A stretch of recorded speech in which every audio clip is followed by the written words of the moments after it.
आज मैं अपनी जो चर्चा है वो इस भाव से शुरू कर रहा हूं कि हरि अनंत हरि कथा अनंता, कहा ही सुनहि बहुविधि सब संता। हम्म? अथवा तो हम ये कह सकते हैं कि नाना भांति राम अवतारा, रामायण शतकोटि अपारा। 100 करोड़ से भी ज्यादा रामायण है।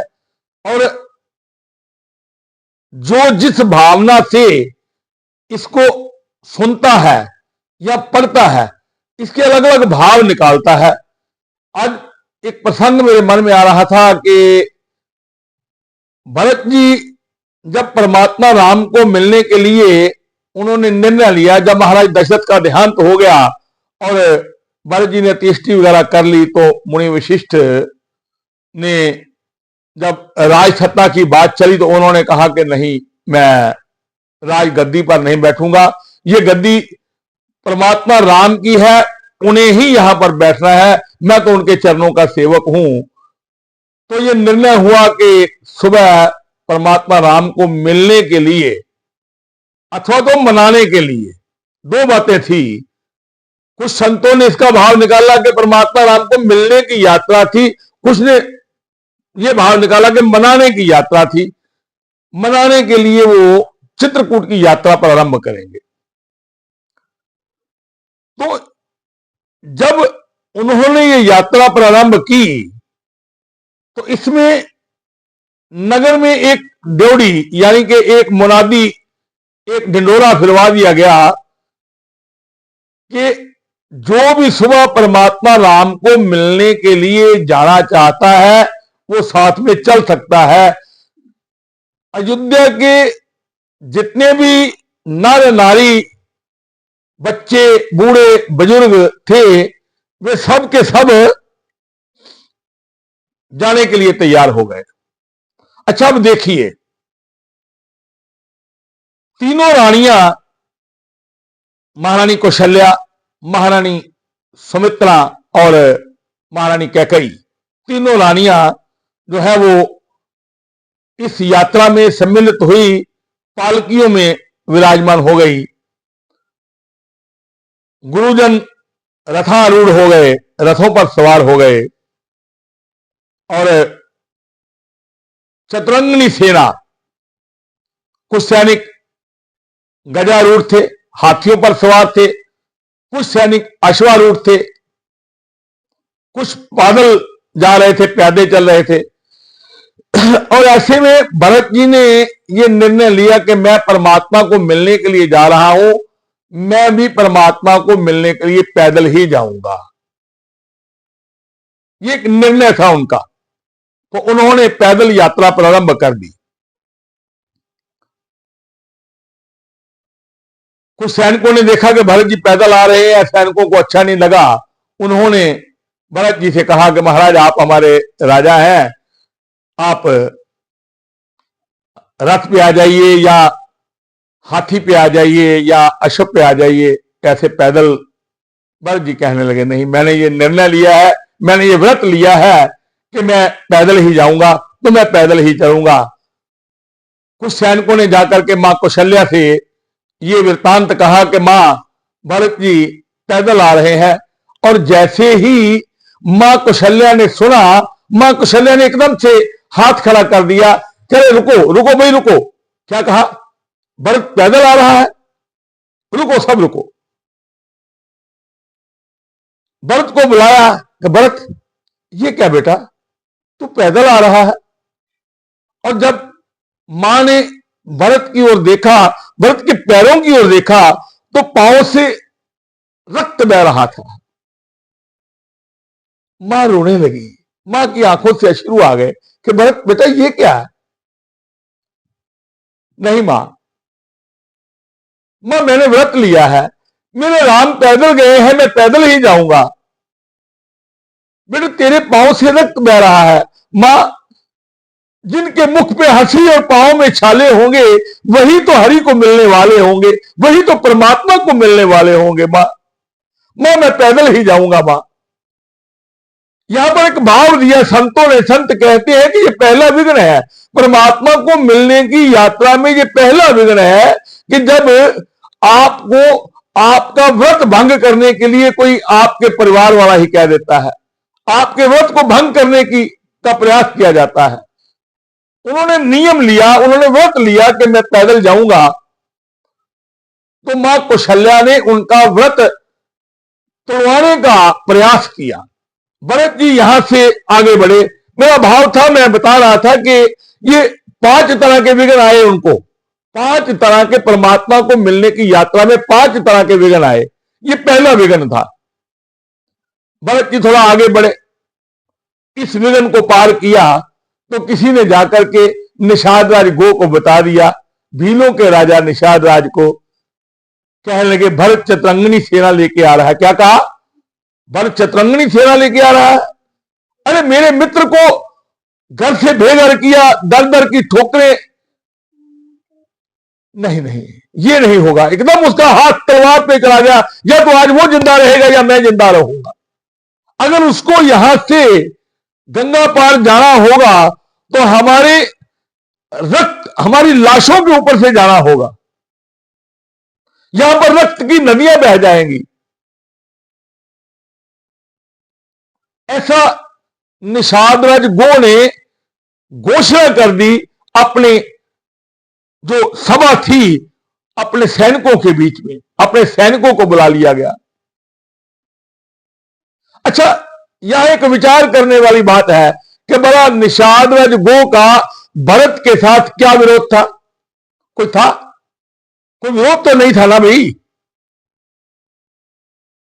संत कहते हैं कि समाज द्वारा अकारण विरोध किया जाना, समाज द्वारा अकारण विरोध किया जाना, यह दूसरा विघ्न है। बिना कारण के हम लोग, मान लो कोई आदमी मंदिर में जाता है, घंटी बजाता है, तो बाहर से लोग क्या कहेंगे? अरे 900 चूहा खा के हज को चली है। अभी कैसा था, अभी इसका चित्र कैसा था, अभी कैसा था, अभी मंदिर में जाकर के घंटियां बजा रहा है। अरे भैया तुझे क्या लेना देना है ना, वो गया है ना, उसने प्रयास शुरू किया है ना, उसने जीवन बदलने की ओर चला है ना, वो है। जब जागो तभी सवेरा। समाज द्वारा अकारण विरोध किया जाना, यह दूसरा विघ्न है परमात्मा को मिलने की यात्रा में। भरत जी ने इस विघ्न को भी क्रॉस किया। जब पता चला, किसी बड़े बूढ़े सैनिक ने उन्हें रोका, उन्हें कहा कि नहीं आप ऐसा मत करिए, पहले भरत के भाव को जानिए। यह कथा लंबी है, फिर इसका प्रसंग मैं कहूंगा, पर यहां से वो मेरा, यहां पर हमारा तत्व है कि 5 विघ्न हम जान लें, जो 5 तरह के विघ्न हैं। यहां से भरत जी फिर थोड़ा आगे बढ़े हैं। किधर? थोड़ा आगे गए तो मुनि भारद्वाज का आश्रम आ गया। कहां है? मुनि भारद्वाज के आश्रम में आए। मुनि भारद्वाज बड़े प्रसन्न हुए। आहा, आज तो भरत मेरे धन्य भाग हो गए। मैंने आज तक ऐसा सुना है कि किसी पेड़ को फूल लगते हैं और फूलों को फल लगते हैं, परंतु ये प्रथम बार ऐसा हुआ है कि एक पेड़ को फूल लगे और फूल को फल लगे और फल को फिर फल लगा। नहीं प्रभु, ऐसा तो हो नहीं सकता। भरत जी कहने लगे कि ऐसा तो कभी हुआ ही नहीं है, ये तो प्रकृति के विरुद्ध है। नहीं भरत, आज ऐसा हुआ है। कैसे महाराज? भरत, जब परमात्मा राम, मां जानकी और लक्ष्मण सहित यहां से गए तो मुझे जाते हुए अपने दर्शन दे करके गए, और परमात्मा के दर्शनों का फल यह है कि तुझ जैसे संत के आज मुझे दर्शन हुए। यह परमात्मा के दर्शनों का फल है। बड़ा सत्कार किया। मन में एक भाव आया कि यदि आज की रात भरत यहां पर रुक जाओ तो। भरत जी के मन में ख्याल आया कि जगह थोड़ी है, ये सारी अयोध्या नगरी आई हुई है, फिर भी कुछ कहा नहीं। मन में विचार आया, मगर भारद्वाज मुनि का मान सत्कार रखने के लिए कहने लगे ठीक है महाराज, जैसी आपकी आज्ञा। तो वहां पर रात विश्राम करने के लिए भरत जी ने अपने सब लोगों को बुला लिया। तो आश्रम में सब लोग रुकने लगे। तो समस्त जितनी रिद्धियां सिद्धियां थी वो सब भारद्वाज जी के पास आई और आकर के कहने लगी, प्रभु ये भरत जी हैं, यहां आए हैं, हमें अवसर मिला है, यदि आप कहें तो हम भी क्या इनका कुछ सत्कार करें, हम भी इनकी सेवा करें। भारद्वाज जी कहने लगे, जरूर करिए। वहां पर समस्त रिद्धियां सिद्धियां जो है वो महावर प्रकट हो गई। अच्छा, अब देखने वाली बात यह है कि भरत जी को इस बात का भान हो गया, इस बात का पता चल गया कि समस्त रिद्धियां सिद्धियां आ गई हैं। उन्होंने सुचेत किया, यहां पर सतर्क किया है, सावधान किया है अपने सैनिकों को, अपने अयोध्या वासियों को। कहने लगे कि देखिए समस्त रिद्धियां सिद्धियां आ गई हैं, इनका उपयोग करिएगा, इनका उपभोग मत करिएगा, उपयोग करिएगा, उपभोग मत करिएगा। मानी अर्थात जैसे मां के दूध को कोई कटोरे में लेकर के पी ले, मां के दूध को कोई एक कटोरे में लेकर के पी ले तो वो पुष्ट होता है। रिद्धियां सिद्धियां मां के दूध की तरह है, वो पुष्ट होता है। परंतु यदि वही व्यक्ति मां के दूध को कटोरे में लेकर के बाजार में बेचने चला जाए तो इससे बड़ी नीचता की हद कोई हो नहीं सकती। तो यहां पर संकेत दिया उन्होंने कि यह तीसरा विघ्न है रिद्धियों सिद्धियों का आ जाना। रिद्धि सिद्धियां जीवन में आ जाएगी, प्रशंसा मिलेगी, अरे वाह वाह, पुष्प वर्षा होगी, गले में सोपा आ जाएगा, हार पड़ेंगे, माला आ जाएगी, व्यक्ति कहेगा आहा क्या बात है, इससे बढ़कर और क्या चाहिए। बंगला आ जाएगा, कोठी मिल जाएगी, कार मिल जाएगी, सब कुछ मिल जाएगा, प्रसिद्धि मिल जाएगी, लोगों में जय जयकार होने लगेगी और व्यक्ति की परमात्मा को मिलने की यात्रा यहीं पर रुक जाएगी। यह तीसरा विघ्न है। व्यक्ति कहेगा यही तो चाहिए था, यही तो चाहिए था, और क्या लेना है, प्रसिद्धि हो रही है, जय जयकार हो रही है, और क्या लेना है। परंतु मेरे बंधु ये तीसरा विघ्न है रिद्धि सिद्धियों का आ जाना। यहां से भी पार किया भरत जी ने, ये तीसरा विघ्न भी पार हो गया। तो भरत जी आगे बढ़े हैं, आगे प्रयागराज के पास गए हैं। प्रयागराज ने बड़ा सत्कार किया, वहां पर सबने त्रिवेणी संगम में स्नान किया, सभी लोगों ने। प्रयागराज बाहर आया है, प्रयागराज ने आकर के उपस्थित होकर के भरत से कहा कि भरत आज मैं बड़ा प्रसन्न हूं, तुम मेरे पास आए हो, मैं तुम्हारे पूर्वजों में हूं, तुम मेरे पास आए हो, मांगो ना कुछ, मैं आज तुम्हें कुछ देना चाहता हूं, मैं बड़ा हूं इसलिए मेरा फर्ज बनता है कि मैं तुम्हें कुछ दूं, तो मांगो मैं तुम्हें क्या दूं। तो गोस्वामी जी ने यहां पर लिखा, भरत ने कहा अर्थ न धर्म न काम रुचि गति न चयो निर्वाण जन्म जन्म रति राम पद ये वरदान नयान। अर्थ न धर्म न, मुझे ऐसा अर्थ नहीं चाहिए जो अर्थ, जिस अर्थ ने शुरुआत में ही अनर्थ पैदा कर दिया। अभी तो मुझे राजसत्ता मिली ही थी, घोषणा ही हुई थी, और उसने इतना बड़ा उत्पात कर दिया कि मेरे पिता का देहांत हो गया, मेरी माताएं विधवा हो गई, मेरे भैया भाभी को वनवास मिल गया। मुझे ऐसे अर्थ की जरूरत नहीं है भाई, और मैं धार्मिक भी नहीं बनना चाहता, मुझे धर्म नहीं चाहिए, मेरी धर्म में कोई कामना नहीं है, और कामना रुचि मेरी कोई कामना भी नहीं है, ना मेरी कोई काम की इच्छा है, मेरी कोई कामना नहीं है। तो फिर क्या तुम्हें मैं गति दे दूं।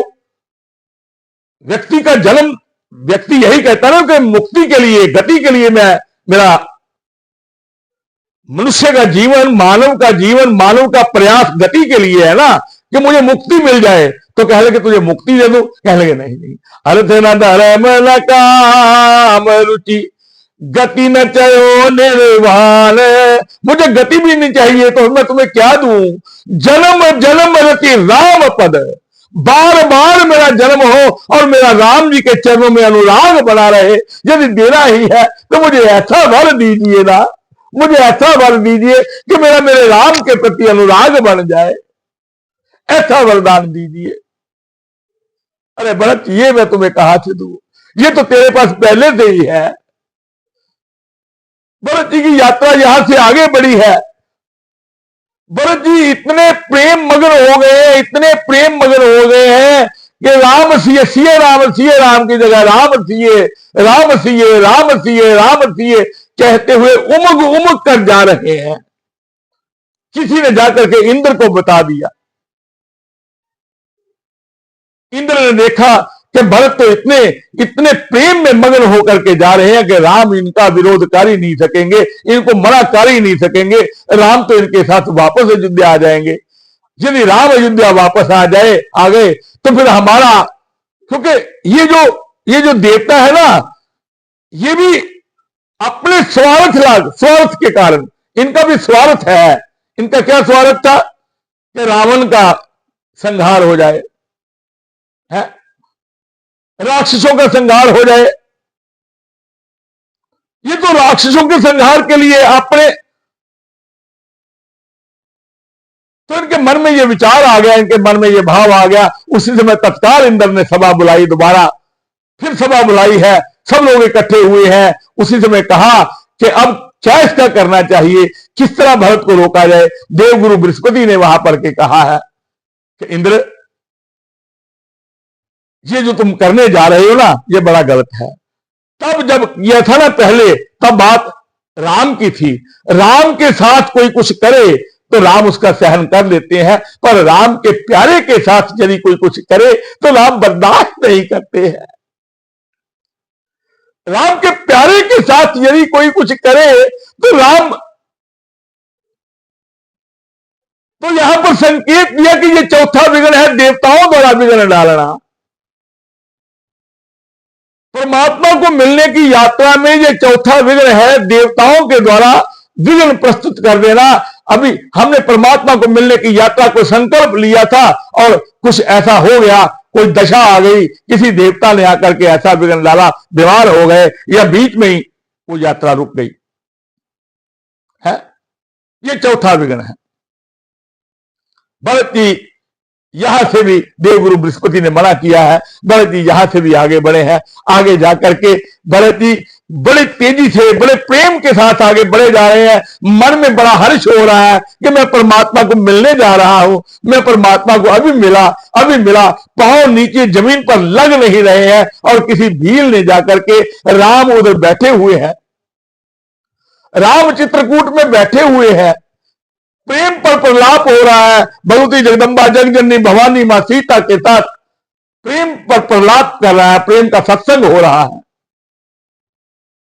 लक्ष्मण जी सुन रहे हैं, साथ खड़े हैं, भवानी सुन रही है।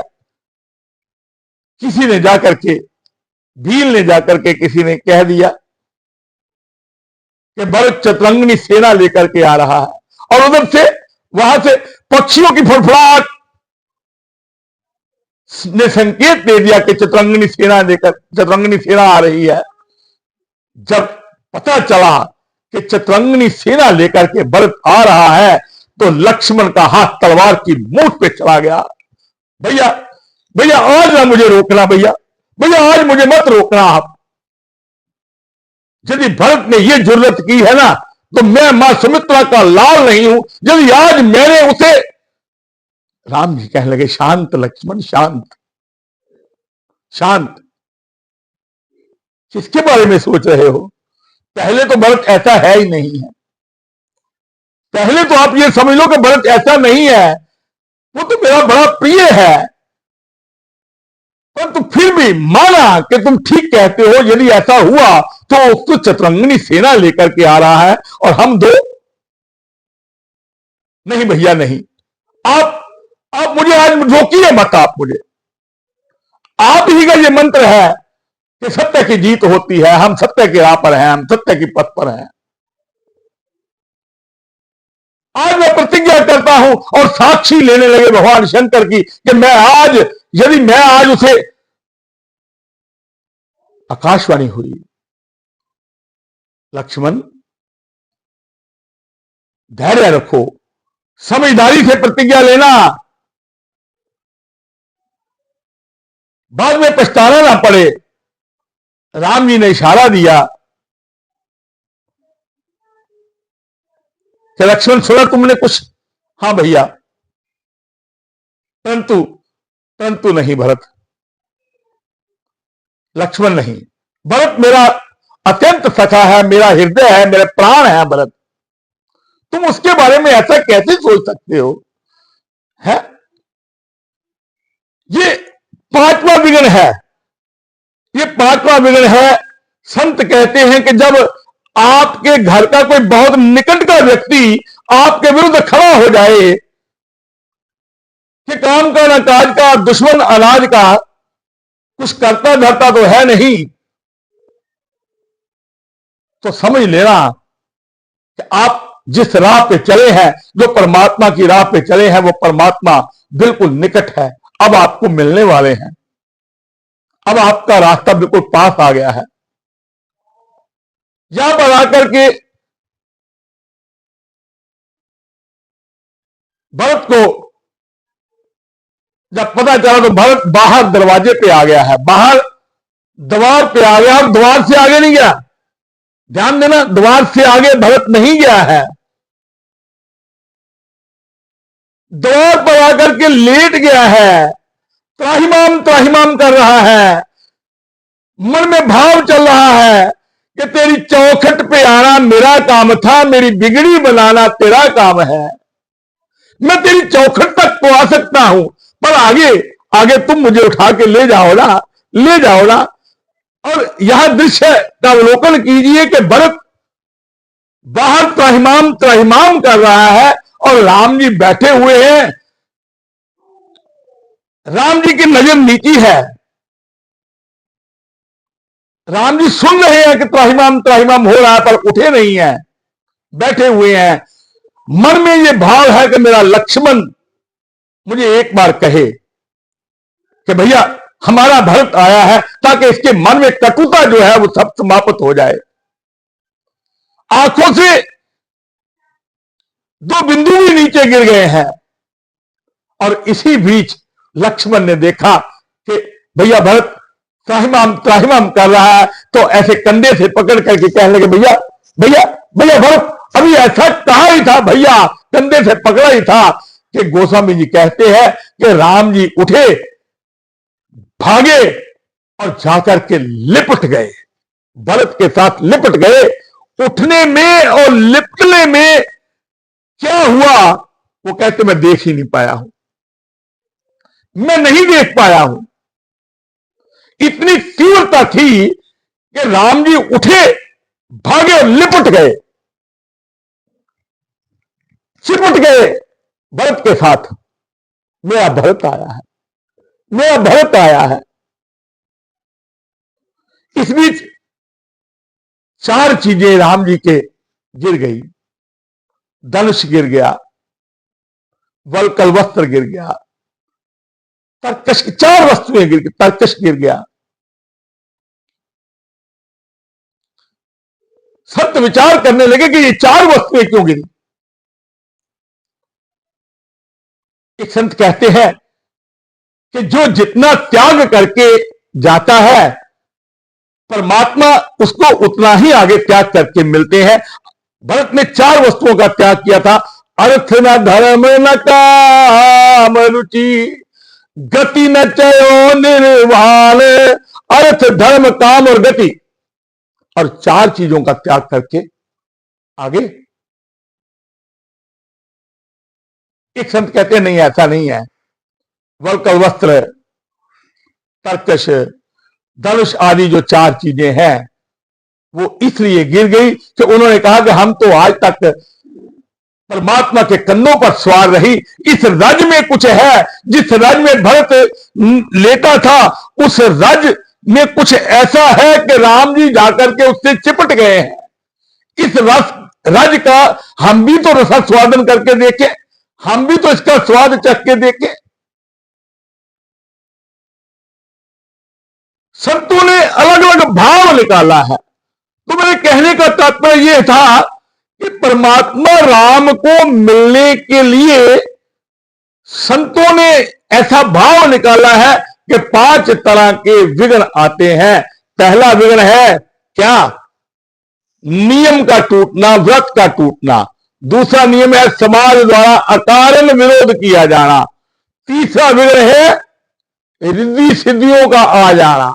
चौथा विघ्न है देवताओं का आ जाना, देवताओं के द्वारा विघ्न डालना। और 5वां विघ्न है अपने ही घर के द्वारा, अपने ही समाज के द्वारा, अपने ही निकटवर्तियों के द्वारा आपके विरुद्ध खड़े हो जाना। तो मेरे भैया, इन सब का फिर बचाव क्या है? इन सब का केवल एक ही बचाव है कि हरि कृपा करे, हमारे मुख से सदैव निकलता रहे क्या? जय जय सीताराम हरे, जय जय सीता राम हरे। तो भैया मैं तो यही कहूंगा कि सीताराम की शरण में चले जाना, सीताराम से कहना कि सीताराम आप अपनी कृपा बनाए रखना, हम जीवों पर अपनी कृपा बनाए रखना। आपकी कृपा के बिना यह संभव नहीं है। आप भी कहते रहिए जय जय सीताराम जी, जय जय सीताराम जी, जय जय सीताराम जी, जय जय सीताराम।